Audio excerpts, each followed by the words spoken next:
아, 잘 들려요? 네. 항상 그 말씀을 하려고 이 자리에 서면 항상 두렵고 떨립니다, 사실. 네. 평안한 마음으로 이렇게 설 데가 없어요. 하나님의 말씀을 대언한다는 그런 생각 때문에 그런지 굉장히 두려운 마음이 들어요. 그렇게 생각을 하시고 들어주시기 바랍니다. 오늘은 고난 그리고 망각이라고 제목을 정했는데 요셉이 애굽에 팔려갈 때 나이가 17살입니다. 17살이면 우리나라로 치면은 고등학교 1학년? 고등학교 1학년이죠. 2학년? 1학년. 그러니까 아주 어린 나이예요. 그리고 이제 13년 동안 노예 생활하고 종살이하고 그 다음에 감옥에서 감방 생활하고 그러다가 이제 30살에 총리가 되죠. 13년 동안은 이제 종살이하고 감방 생활한 것이 전부입니다. 이렇게 된 원인은 어디 있냐면은 자기 형들이 자기를 노예로 팔은 것이 그게 시발점이에요. 그러니까 이제 13년 동안에 요셉은 애굽에 내려가 가지고 종살이하고 감방 생활하면서 자기 인생에 대해서 수없이 생각을 했을 겁니다. 내가 왜 이렇게 됐을까? 내 운명이 왜 이렇게 됐을까? 만약 그때 아버지가 형들에게 심부름을 보내지 않았더라면, 그러잖아요, 그죠? 내 자기 인생이 달라졌을 텐데, 그 형들에게 미움을 받는 걸 아버지가 알고 있었을 거예요. 그리고 왕따 당하는 것도 알고 있었을 거고, 그러면서도 알면서도 형들에게 보냈거든요. 그러니까 만약에 보내지 않았더라면, 그렇게 번연히 알면서도 나를 왜 보냈을까?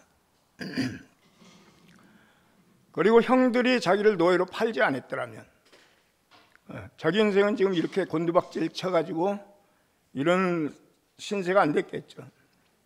그러니까 요셉은 13년 동안에 만약에 이랬더라면 자기 인생과 자기 운명에 대해서 수없이 생각했을 겁니다. 그러면서 아버지에 대한 원망, 분노, 형들에 대한 어떤 분노, 그리고 억울함, 그리고 절망감. 당시에 노예 생활한다는 것은 노예에서 해방될 길이 없어요. 그러니까 절망감, 그리고 어쩌면 복수심, 이런 걸로 마음이 아마 들끓었을 겁니다. 그리고 이제 형들을 만났을 때가 22년, 헤어진 지 22년 만에 형들을 만나요. 총리가 되고 나서 22년 만에 재회를 하게 되는 거죠. 요셉은 이제 형들에게 몇 가지 시험을 합니다. 몇 가지 시험을 하고, 그리고 이제 형들이 변하고, 특별히 유다가 변한 것을 확인하고, 마지막에 유다가 변한 것이 왜 자기한테 중요하냐면 요셉을 팔자고 했던 사람이 유다거든요. 그러니까 유다가 변한 것을 확인하고 그 다음에 자기 정체를 갖다가 밝히는 거죠. 나는 형님들이 팔아넘긴 요셉입니다. 성경에 그대로 정확하게 제가 인용을 한 겁니다. 형님들이 팔아넘긴 요셉입니다. 그 애굽의 총리가 요셉이라는 것을 갖다가 상상도 못했죠. 그러니까 이 말을 듣고 형들은 굉장히 멘붕이 왔어요. 충격에 빠진 겁니다. 그러면서 어떻게 됐냐면 좋으면서도 두려운 거예요. 혹시 동생이 우리에게 보복하거나 복수하거나 이러면 어떡하나. 그리고 자기들이 자기 동생을 팔아넘긴 거에 대한 죄책감, 이런 것 때문에 두렵고 불안했을 거라 하는 이야기죠. 이제 오늘 45장 5절에서 8절까지를 제가 세번역 성경에 있는 걸 그대로 읽어드리겠습니다. 그러나 이제는 걱정하지 마십시오. 자책하지도 마십시오. 형님들이 나를 이곳에서 팔아넘기긴 하였습니다만 그것은 하나님이 나를 여기에 보내셔서 우리의 목숨을 살려주시려고 그렇게 하신 겁니다. 하나님이 나를 형님들보다 앞서서 보내신 것은 하나님이 크나큰 구원을 베푸셔서 형님들의 목숨을 지켜주시는 것이고 또 형님들의 자손을 이 세상에 살아남게 하시려는 것입니다. 그러므로 실제로 나를 이리로 보낸 것은 형님들이 아니라 하나님이십니다. 이렇게 하면서 그 죄책감에 빠져 있고 두려워하는 형들에게 이렇게 위로를 하는 거죠. 두려워하지 말라, 무서워하지 말라 하는 이야기죠. 요셉은 형들이 자기를 노예로 팔아넘긴 거에 대해서 묻지도 않고 따지지도 않습니다. 그리고 애굽에서 종살이한 이야기나 아니면 자기가 누명을 쓰고 감옥에 간 이야기나 그 억울함에 대해서도 한마디도 하지 않아요. 그러니까 자기가 살아온 과거의 세월에 대해서 그 파란만장한 그 시간에 대해서 성경은 요셉이 한마디도 하지 않았다고 기록하고 있습니다. 그러면서 오직 형들을 용서하고 그리고 형들이 죄책감에서 벗어날 수 있도록 최선을 다하고 있는 겁니다. 요셉은 어떻게 이렇게 관대하게 용서할 수 있는 사람이 됐는가 하는 것이 이제 오늘 제가 말씀드리고자 하는 겁니다.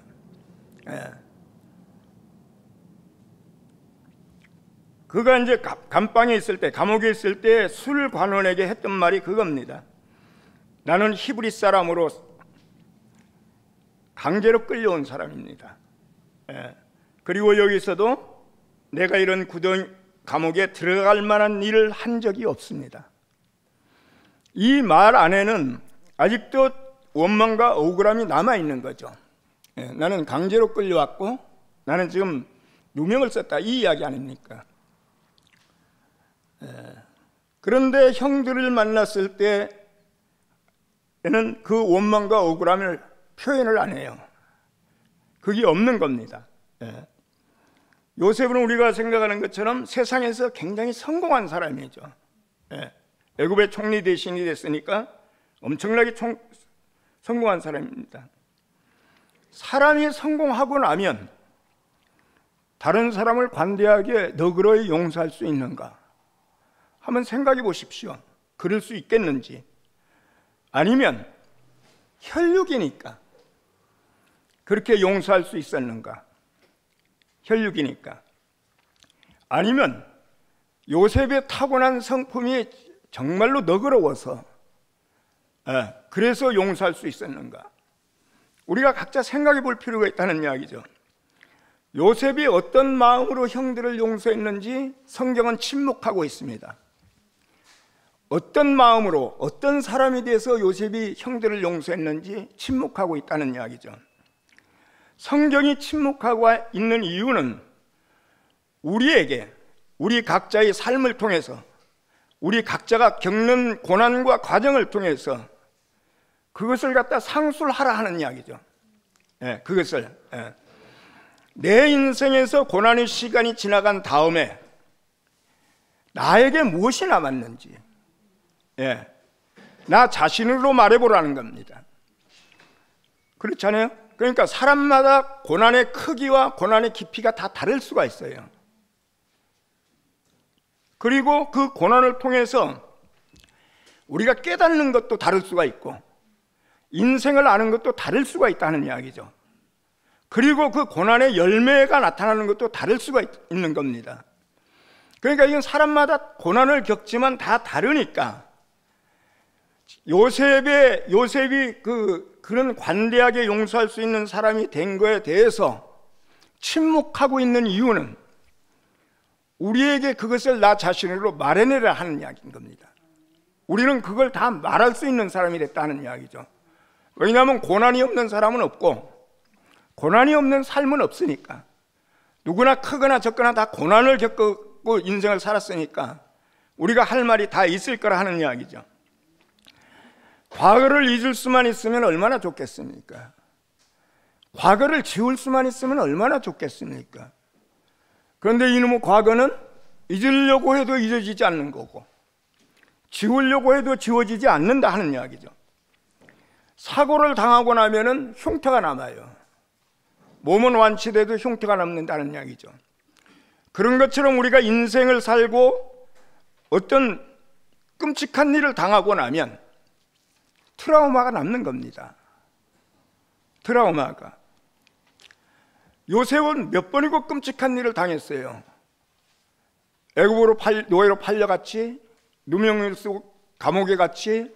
이것만 해도 아주 끔찍한 일을 큰 일을 2번 당한 거 아닙니까? 그죠? 근데 어떻게 요셉은 그 트라우마에서 벗어나서 전혀 과거하고 상관없이 자기를 파는 그 어쩌면 원수 같은 형들을 용서할 수 있는 사람이 됐냐 하는 이야기죠. 요셉의 심경을 엿볼 수 있는 것은 이건 성경에 기록되어 있지 않다고 제가 말씀을 드렸어요. 어떤 마음이었는지. 그럼 우리가 요셉의 심경을 엿볼 수 있는 것은 그가 애굽에서 낳은 2 아들의 이름을 통해서 알 수 있다는 이야기죠. 애굽에서 낳은 2 아들의 이름. 요셉은 그 제사장의 딸, 그 온 제사장이라고 성경은 되어 있을 거예요. 온이라고 하는 것은 애굽의 어떤 지역을 이야기해요. 어떤 도시, 온이라는 도시에 제사장 있는데 그 사람 딸과 결혼을 해요. 그리고 나서 첫 아들을 낳았는데 그 이름을 므낫세라고 합니다. 므낫세. 그 므낫세는 첫째를 낳고 하나님이 나의 온갖 고난과 아버지의 집 생각을 다 잊어버리게 하셨다. 그러니까 자기 고난받은 거 다 잊었다는 이야기죠. 옛날에 아버지 집에서 있었던 사실 다 잊었다는 이야기인 겁니다. 그래서 므낫세라고 이름을 지은 겁니다. 그 우리나라보다도 이스라엘 사람들은 그 이름에 굉장한 뜻을 가지고 있어요. 의미가 있다는 이야기죠. 그 므낫세 하면은 어린아이가 지은 이름 아니지 않습니까? 갓난아이가 지은 이름 아니에요. 자기가 자기 이름 지은 사람 없는 겁니다. 아버지가 지어줬든지 어머니가 지어줬어요.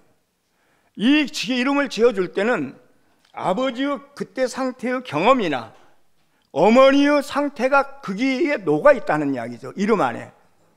내가 지금 어떤 상태니까 아들 이름을 갖다가 뭐라고 지어야 되겠다. 이렇게 됐다는 이야기죠. 그렇잖아요. 그러니까 므낫세라고 하는 말은 뭐냐면 잊었다 하는 이야기인 겁니다. 내가 과거를 잊었다. 이것은 그때 당시에 요셉의 상태가 과거를 다 잊은 사람이라 하는 이야기인 겁니다. 그래서 므낫세는 망각입니다. 그 뜻이 망각이라 하는 이야기죠. 다 잊었다 하는 이야기죠.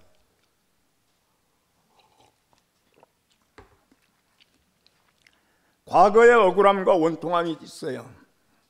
그 억울함과 원통함을 하나님이 잊으시게 하면은, 잊어버리게 하시면 잊어지는가? 생각해 볼 필요가 있는 거죠. 우리의 트라우마를 갖다 하나님이 없애주면 없어질 수 있는가? 이런 문제입니다. 과거를 잊는다고 하는 것은 과거의 기억을 잊는다는 말이 아닌 겁니다. 망각이라고 하는 말은 잊은 건데 기억을 잃은 것이 아니죠. 기억 상실증에 걸렸든지 이런 사람은 과거를 잊을 수가 있죠. 그런데 이걸 이야기하는 것이 아닌 겁니다. 이걸 이야기하는 것이 아니고 과거의 기억은 그대로 남아 있어요. 과거의 기억은 그대로 남아 있는데 그 기억이 더 이상 나를 괴롭히지 않는다는 이야기죠. 그 기억이. 이것이 잊은 겁니다. 과거를 내가 기억상실증 걸려갖고 싹 잊었다 이런 것도 아니고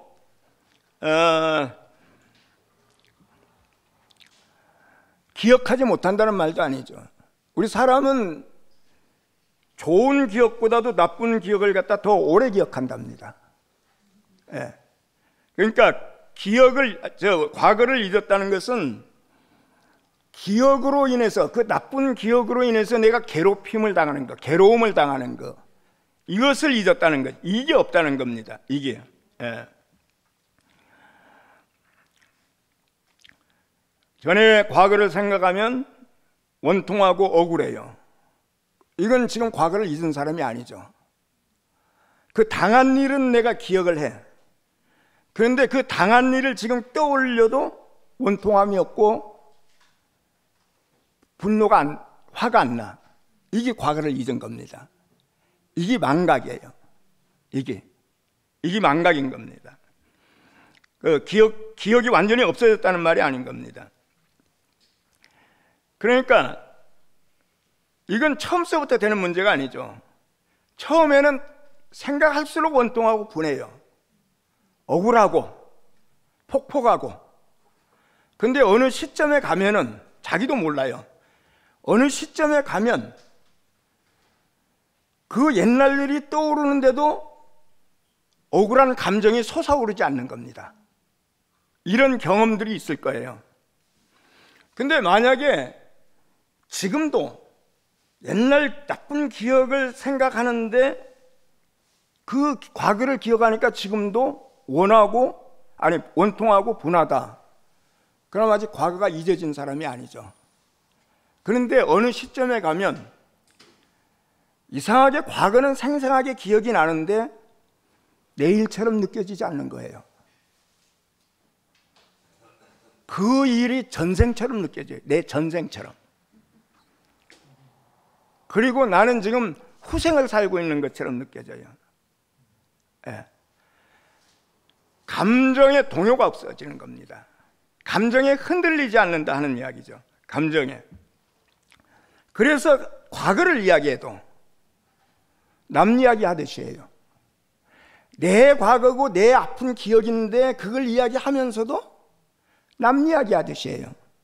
전혀 나는 그걸 이야기하면서 남 이야기 하듯이 하고 어떤 소설이나 영화의 스토리를 이야기하는 것처럼 아주 담담하게 이야기할 때가 온다 하는 이야기죠. 이것이 과거를 잊은 사람인 겁니다. 이것이 과거를 망각한 사람이라는 이야기죠. 이것이. 예. 요셉이 큰아들을 낳을 때, 맏아들을 낳을 때, 맏아들 이름을 내가 뭐라고 했죠? 므낫세. 므낫세를 낳을 때 내가 아버지 집의 과거도 다 잊고 내가 고난받은 기억도 다 잊었다 하는 것은 그 무렵 돼가지고 지금 제가 설명드린 것처럼 과거의 기억을 잊은 것이 아니고 과거 기억에서, 그 감정에서 해방됐다는 이야기죠. 옥에 갇혀 있었던 요셉이 육체가 풀려난 것처럼 감정에 갇혀 있던 요셉이 감정으로부터 해방됐다는 얘기입니다. 그래서 그 이름을 갖다가 므낫세라고 한 거라 하는 이야기죠. 예. 그 기억이 더 이상 나를 괴롭히지 않는 겁니다. 이렇게 되면은 얼마든지 형들을 용서할 수 있어요.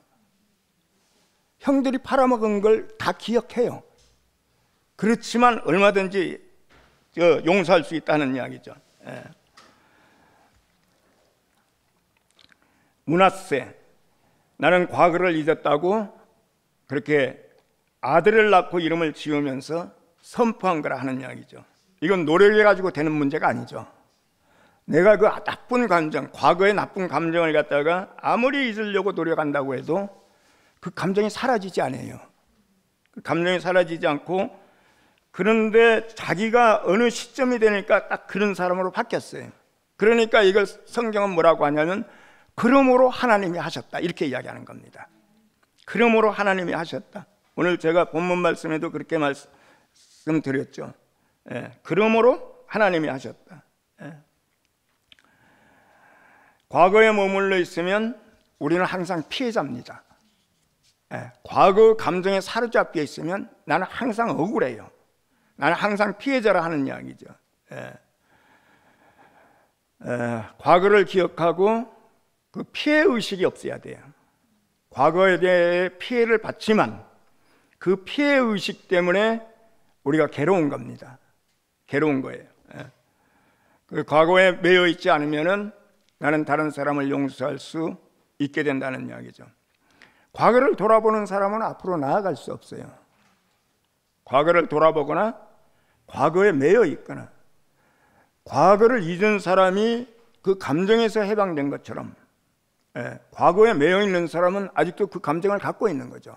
생각할 때마다 분하고 억울하고. 이렇게 과거를 돌아보는 사람은 앞으로 나아갈 수가 없는 겁니다. 이것이 이제 그 아브라함의 조카 롯이 그 소돔성이 멸망한다고 천사들이 와서 공고를 하고 이제 거기를 소돔성을 빠져나오는 광경에서 천사들이 뒤를 돌아보지 말라 하고 이야기했어요. 뒤를 돌아보지 말라 하고 경고했는데 롯의 아내가 나오다가 뒤를 돌아봐서 소금기둥이 됐다고 하는 걸 우리가 잘 알고 있는 겁니다. 소금기둥이. 좋은 과거건 나쁜 과거건 과거를 뒤돌아보는 사람은 앞으로 나아갈 수가 없어요. 그 자리에 고정이 되는 겁니다. 그 자리에서 소금기둥이 돼서 움직일 수 없는 사람이 된다는 이야기죠. 움직일 수 없는 사람이 된 겁니다. 요셉이 애굽의 노예로 팔려간 것은 불가항력적이에요. 요셉이 그 희생자가 된 것은, 그렇게 피해자가 된 것은 자기가 원해서 그렇게 된 사람이 아니잖아요. 누가 원해가지고 자기가 피해 볼 사람이 누가 있겠습니까? 이건 아주 불가항력적이에요. 자기가 원하지도 않았는데 이렇게 피해자가 된 겁니다. 그리고 희생자가 됐다는 이야기죠. 피해자가 된 것은 다른 사람에게 당했기 때문에 피해자가 된 거예요. 우리는 졸지의 세상을 살다 보면은 내가 원하지도 않는데 피해자가 될 수도 있어요. 내가 희생자가 될 수도 있다는 이야기죠. 그 피해를 당하고 나면 굉장히 기분이 나쁘고 더럽죠. 더러워요. 그런데 피해를 당한 것보다 더 무서운 것이 피해 의식입니다. 내가 피해를 당했구나, 내가 피해자구나, 이런 의식이 생기게 되면 거기서 빠져나오기가 굉장히 힘들어요. 피해를 당했는데 피해 의식만 우리한테서 안 생겨도 그냥 견딜만 합니다. 그런데 이거 피해 의식이 생기는 것도 내 마음대로 안 되는 거죠. 자기 마음대로 되면 뭐가 문제가 되겠습니까? 그런데 피해 의식이 생긴다 하는 이야기죠. 이 피해 의식이 나를 괴롭게 하는 겁니다. 나를 힘들게 한다는 이야기죠. 요셉도 마찬가지로 이 피해 의식에서 벗어나지 못했다면, 그 감정에서 벗어나지 못했다면 요셉은 그의 운명이 바뀌지 않았을 겁니다. 그냥 여전히 노예로 살다가 아니면 감옥살이 하다가 자기 인생이 끝났을런지도 모른다는 이야기죠.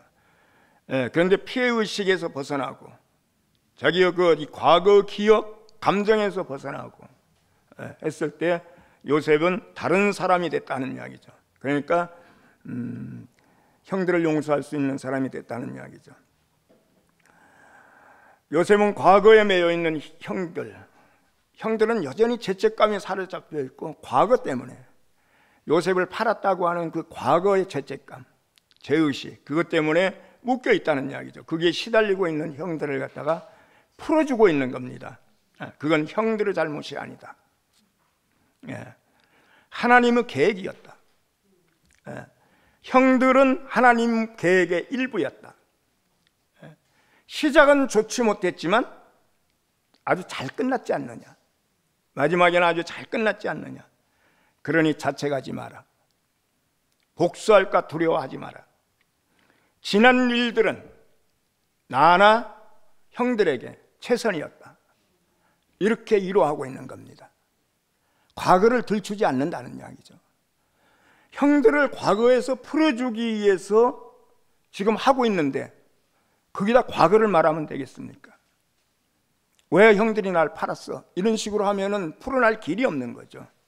그러니까 과거에 대한 일은 한마디도 안 하고 형들을 용서하고 그냥 풀어주고 있다는 이야기죠. 우리는 과거를 바꿀 수가 없습니다. 어떤 사람도 자기 과거를 바꿀 수는 없는 거죠. 그러나 그 과거를, 그 안 좋은 과거를 해석하는 것은 나한테 달렸어요. 안 좋은 일을 당했는데 그걸 해석하는 것은 나한테 당했다는 이야기죠. 안 좋은 일을 당하는 것은 내가 불강력적이라 하는 이야기인 겁니다. 옆에서 주먹으로 치는데 맞아야지. 피할 길이 없잖아요. 그렇지만 그걸 해석하는 것은 우리한테 달렸다는 이야기죠. 내 안에 있다는 이야기인 겁니다. 그 과거, 그 기억에 대한, 그 과거에 대한 해석이 달라지면 사람이 달라지는 겁니다. 사람이 달라진다는, 다른 사람으로 살게 된다는 이야기죠. 요셉은 과거에 대한 해석이 달라진 사람인 겁니다. 자기의 인생에 대한 과거의 그 안 좋은 그 기억에 대한, 과거에 대한 해석이 바뀐 거라는 이야기죠. 나는 더 이상 피해자도 아니고, 나는 그렇기 때문에 피해의식도 없고, 나는 억울한 사람이 아니다. 이런 사람이 됐다는 이야기죠. 하나님의 생명을 구원하시는데 그 사역을 맡은 생명의 사역자이다. 그래서 형들을 용서하고 형들과 화해할 수 있게 된 것입니다. 요셉은 둘째를 낳고 나서 그 이름을 에브라임이라고 지었어요. 첫째 이름은 므낫세, 망각이란 뜻이죠. 둘째 이름은 에브라임. 내가 고생하던 이 땅에서 하나님이 자손을 번성하게 해주셨다. 에브라임이라는 말은 번성이라는 뜻인 겁니다. 과거를 망각하고 잊은 사람이 앞으로 번성할 수 있다는 이야기죠. 과거에 매여 있는 사람은 앞으로 나아갈 수가 없다는 이야기죠. 아까 롯을 이야기한 것처럼. 그렇기 때문에 번성하기 위해서는 먼저 우리가 우리의 과거의 나쁜 기억에서, 그 감정에서 해방돼야 돼요. 해방되어야 합니다. 거기서 벗어나면 당연히 번성하게 됩니다. 17살이면 아직 청소년이에요. 아까 말씀드린 것처럼 고등학교 1학년, 2학년 이런 나이에 노예로 끌려갔어요. 엄청난 일이죠. 엄청난 충격입니다. 우리가 이런 경험이 있는 분들이 있을 거라고 생각을 하고 말씀을 드리겠습니다. 우리가 살면서 내가 감당할 수 없는 엄청난 일을 당할 수가 있어요. 그러면 그걸 내가 어떻게 해결할 수가 없어요. 그 현장에서, 그 현실에서 내가 벗어나고 싶다. 이 사건이 나한테 당한 일이 아니다. 나는 이 현실에서 벗어나고 싶다. 이 본능적으로 살려고 하는 마음이죠. 이렇게 아주 진짜로 이렇게 힘든 일을 갖다 딱 닥치면은 그런 마음이 자연히 솟아올라요. 현실에서 도피하고 싶어요. 그리고 이건 내 일이 아니다. 분명히 표면적으로 보면 나한테 닥친 일이에요. 근데 내 일이 아니라고 부정하고 싶어요. 그러면 어떻게 되냐면, 그런 경험이 있는 분들이 있을 거라고 생각을 하고 말씀을 드리는 겁니다. 그 사건을 보는 것이 내가 주체가 돼서 보는 것이 아니고 객체가 돼서 봐요. 다른 사람이 벌어진 일을 갖다가 내가 보는 것처럼 보는 겁니다. 객관적으로 보게 돼요. 객관적으로. 유체 이탈이 된 것처럼 내가 현장을 보고 있어요. 내가 내 몸에서 내 혼이 쏙 빠져나가서 고유를 딱 쳐다보고 있는 것처럼 그런 느낌이 들어요. 그러면 마음이 좀 위로가 되고 안심이 되는 겁니다. 이게 내 일이라고 생각하면 아주 절망해요. 헤어날 길이 없어요. 이게 내가 생각해서 그렇게 되는 일이 아닌 겁니다. 너무너무 엄청난 일을 당하면은 그 나한테 당한 일을 내가 당하는 일인데도 내가 아닌 다른 사람이 당하는 일처럼 보는, 나는 객관적으로 그걸 보는 사람이 되는 거예요. 혼이 쏙 빠져나가서 그 일을 딱 보고 있는 것처럼, 몸은 여기에 있는데 위에서 보고 있는 것처럼. 그럼 굉장히 편안해집니다. 그런 경험을 하고 나면 그 다음서부터 어떤 엄청난 일이 닥쳐도 별로 두렵지 않아요. 그리고 안에서 피해의식 같은 게 생기지 않습니다. 그런 감정이 일어나지 않는다는 이야기죠. 이게 요거 말씀드린 것은 제 경험을 말씀드린 거니까 다 해당되고 그런 건 아니고 사람마다 다 다를 수가 있으니까. 그래서 이제 저는 그런 경험을 갖다가 하면서 옛날에 그런 경험을 한 적이 한 2차례 정도 있어요. 2차례 정도 있는데 한 번은 군대에서, 한 번은 사회 나와서 했는데, 그러면서 제가 이제 깨달은 것은 뭐냐면, 관조라는 것이, 그 명상하는 사람들이 관조한다는 말을 많이 하잖아요. 관조라는 것이 이런 것이구나. 관조. 어떤 사물이나 어떤 일을 내가 주체가 되는 것이 아니고 객체가 돼서 그렇게 이렇게 딱 보고 있으면,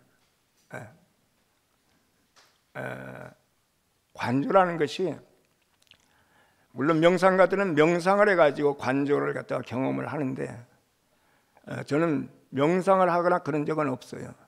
그렇지만은 이게 관조구나, 저 혼자 그렇게 생각을 한 겁니다. 이렇게 되면은 이렇게 어떤 고난이나 역경이나 이런 것이 와도 굉장히 평안합니다. 그 감정에 동요가 없어요.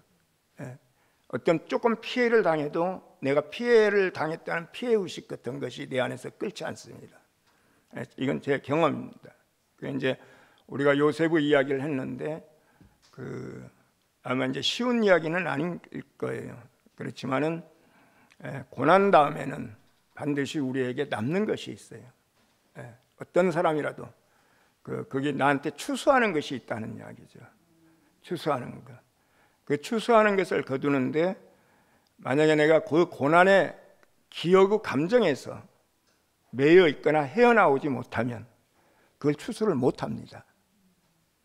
그래서 감정에서, 옛 기억의 나쁜 감정에서 우리가 해방되는 거, 이러면 우리가 다른 사람을 얼마든지 너그럽게 용서할 수도 있고 받아줄 수도 있고, 그 어떤 사람이라도 이렇게 내가 사람을 받아들이는 폭이 넓어져요. 폭이. 이렇게 살면 좋지 않을까 싶어서 오늘 고난과 망각이라는 제목으로 말씀을 드렸습니다. 기도하겠습니다. 은혜로우신 아버지 하나님, 우리가 살면서 여러 가지 고난과 역경을 겪으면서 살아왔습니다. 우리에게 필요했기 때문에 하나님이 하신 것으로 이렇게 우리는 믿고 있습니다.